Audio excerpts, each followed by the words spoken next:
Be Wealthy and Smart, episode 846.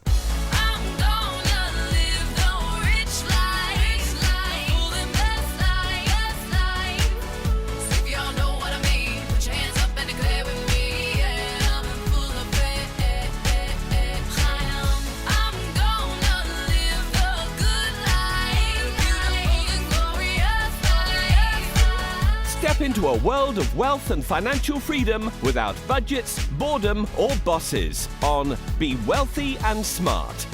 And now, here's your host, Linda P. Jones. Welcome to Be Wealthy and Smart. I'm Linda P. Jones, America's Wealth Mentor, empowering women and men worldwide to financial freedom. On today's show, we're going to talk about how a woman started a side hustle and went from $250 as her investment to earning six figures. This is because I think this is timely information that everybody can have a side hustle. I think everyone eventually should start a side hustle if you don't have one already. And I want to show through this article that it doesn't have to be that complicated. And it's certainly not that expensive to start. So let's talk about what this woman did right and why she had so much success. This is from CNBC.com, and it was written by Jen Glantz. And it says, one of the biggest misconceptions about launching a business or side hustle is that you need to have a lot of cash on hand to get started. But I found that's not the case. 6 years ago, after I was to be a bridesmaid twice in one night, I decided to start a company called Bridesmaid for Hire, a service that would act as a support system for people planning weddings. Today, my side hustle is my full-time job, and it brings in six figures a year. But I spent less than $250 to get the business up and running. After downloading some free business plan templates and looking at some plans my friends had drawn up, I figured that once I had a functioning website, a way to process payment and book clients, some branding assets for social media, that I would mostly make for free and on my own, then I could have the minimum viable product I needed to launch my company. My domain name cost $12, and hosting services for the website I built were $60 a year. I purchased access to Acuity Scheduling, a calendar booking and payment program for $80 a year, and I picked up a couple of other marketing tools like a social media scheduling system and design software, all of which came to $90.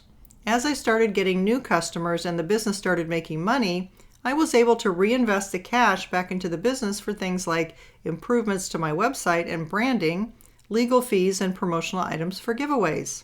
If you want to launch a side hustle right now, here's my best advice for how to get started for under $250. First, start a business where you are the service. If you're trying to figure out what kind of side hustle you want to start, you can begin by mining your skills and asking yourself two questions.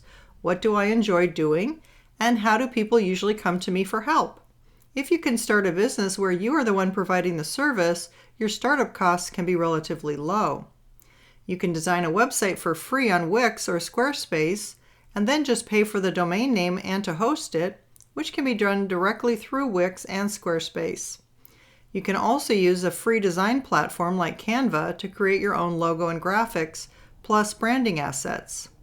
Payment and booking platforms like Candly are free, but there are paid ones like the one I used, Acuity Scheduling, with more features that are as low as $10 a month. Google or social ads generally cost $50 a month, which could be a good way to acquire new customers. So I want to pause there for a moment and say, she says a lot of good things here. She makes a lot of sense to me anyway, as an online entrepreneur and one that's been doing an online business for many, many years. She talks about having a website. She talks about using social media, having a scheduling system, having an online payment processing system. These are things that may sound difficult to you, but they're actually pretty easy to do. And once you have them all set up, you're really in business to provide service for people, teach them something, or do something online for them, write a blog for them, for example, online, and then collect payment for your services. It's getting easier and easier to do because people are getting more accepting of online businesses.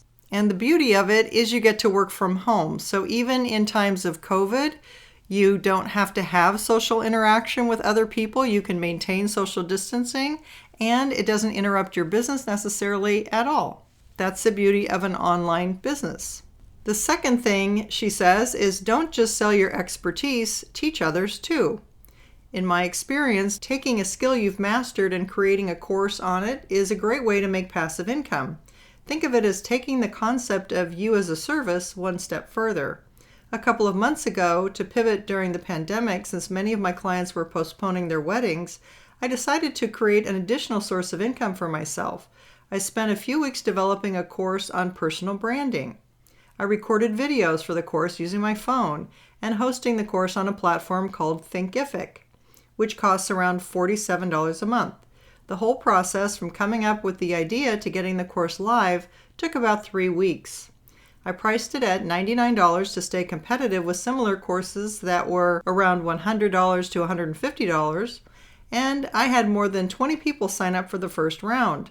I took the lessons I learned from Bridesmaid for Hire's launch and used the money I earned to improve the course, up my marketing plan, and advertise to reach a new audience. I ran social media ads and hired an assistant to help make course updates. Even if you don't have a big following, there are several ways you can reach potential students.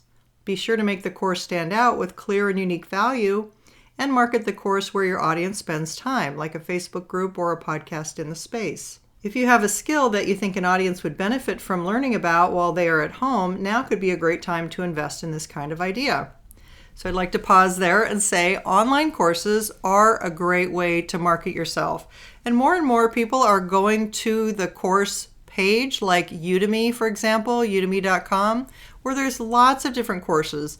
And you don't really even have to market your course necessarily.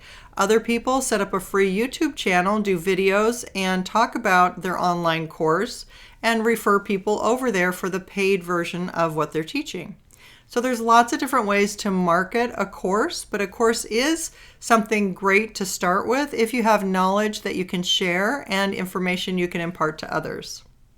Her third point is be strategic about sourcing materials and shipping products. If your business is focused on developing a product, a big way you can save early on is to be mindful of where your materials are coming from and how you will get orders to customers. A few months back, while I was thinking about possible pivots, I also considered starting a jewelry side hustle. I was able to find colorful beads and strings I wanted on a wholesale website. It would have cost me $2 to make each bracelet, and I could have sold each one for $12 to $15. While I didn't pursue the idea, I found the exercise to be a helpful one. I just want to pause there and say I'm glad she didn't start that business because I don't think she factored in the cost of her time. I don't think once time was factored in, it would cost her $2 to make the bracelets. Maybe I'm wrong, but her time should be more valuable than that. And you have to factor in how long would it take you to make each one. Something like this ultimately is manufactured overseas less expensively, and trying to do it one by one and manufacture by hand is a very cumbersome process. Now, it doesn't mean that a lot of people aren't very successful doing this. Like Etsy.com has a lot of very nice handmade items that if you have some sort of arts and crafts background, you might be able to set up a page on Etsy.com and market your products over there. It just depends on what you're making, how unique your talent is, how unique your product is, and if there's a lot of demand for it. But if you are an arts and crafts type person and that idea interests you, just go over to Etsy, etsy.com, and check out what other people have done there. And if you see something similar to what you have to offer, that's a good thing because it means people are probably buying those products and there is a market for it. The article goes on to say, if you are unsure about how to price your product, work backwards. First, ask yourself a couple of questions. Who is your ideal customer? How much would they be able to spend or want to spend on this particular product? What do similar products in your space cost? Then factor in what you would need to charge to both cover your initial costs and make a profit. If you want to start a product-based business and don't want to pour money into making the product and storing it, requiring you to hold the inventory somewhere and be responsible for shipping, you can go with an approach called drop shipping. Drop shipping is a retail fulfillment method where the online store doesn't keep the products it sells in stock, but purchases the items from a third-party site that ships it directly to the customer, but only after it's been bought. A number of e-commerce platforms like Wix, AliExpress, and Shopify have drop shipping options. Wix's service, for example, can run anywhere from $17 to $35 per month. Part 4, invest in a vision you believe in. If you're not at the stage where you feel like you're ready to run a company but are interested in gaining some business experience, I would consider using your resources to invest in someone else's idea. While $250 might not seem like a lot of money to invest in a business, a friend of mine did just that in April. She connected with a local coffee shop she loved that wanted to start doing delivery during the pandemic, but didn't have the resources or the cash to do it on their own. The owners decided to take on 20 mini investors, each giving anywhere between $250 and $10,000 in capital to help them and pivot and get their delivery business off the ground. In exchange for the investment, each person got equity in the business and a percentage of the profits. There are many ways to start a business or work with an existing one without emptying your savings account. I found that success comes when you use your skills and resources to help solve a problem that matters to you. As you connect with customers and start to earn money, you can use those funds to continue to grow your business to new heights. End of article. So I thought this was an inspiring article. Here, a young woman just took an idea out of a need in her own life, a situation that arose, started a basic website and a basic service, created a course, and she was on her way. And it can be that simple to start your side hustle. So these are things that you can easily look into. I will put a link to this article in the show notes in case you want to look at the different resources that she mentioned. But these are all good basic things to get a business started and get your side hustle going so that you can make some extra money on the side and maybe even start a business that can make a significant addition to your net worth. Remember, business owners are more likely to become millionaires than people that work for someone else. But it's entrepreneurs that really generate the wealth building. So having a side hustle can be a good way to earn a second income or to create that additional net worth. And who knows, if you enjoy it and it's successful, maybe it will even become your full-time income source. I have many other podcasts about side hustles. If that's a topic that interests you, check it out on my podcast page at lindapjones.com. That's all for today. Until next time, live the good life and be wealthy and smart. Thank you for listening to Be Wealthy and Smart with Linda P. Jones. Share the wealth and tell your family and friends about the show. Check out our website, blog, and social media for more riches at www.bewealthyandsmart.com.